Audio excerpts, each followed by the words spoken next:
Sarah, who is Frank Brennan and why did the Prime Minister get so angry at him early last year? Well, Frank Brennan is a Jesuit priest and a long-time supporter of constitutional recognition for Indigenous Australians.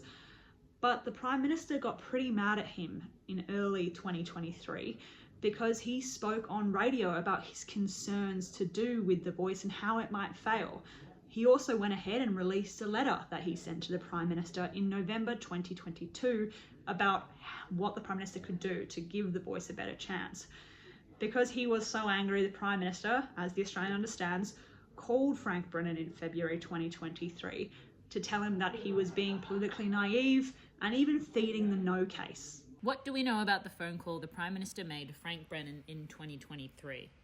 Well, what we know is that the phone call went for about 12 minutes, and during those 12 minutes the Prime Minister was upset and animated and had a lot to say about how surprised and shocked he was that Father Brennan would release the letter publicly that he sent to the Prime Minister in November.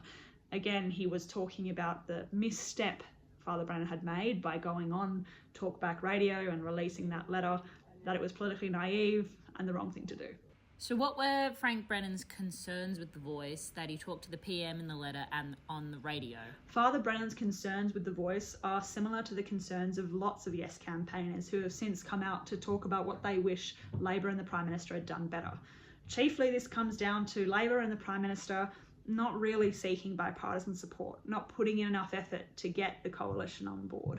Frank Brennan also thinks that the wording of the constitutional amendment could have been simplified to be more compelling.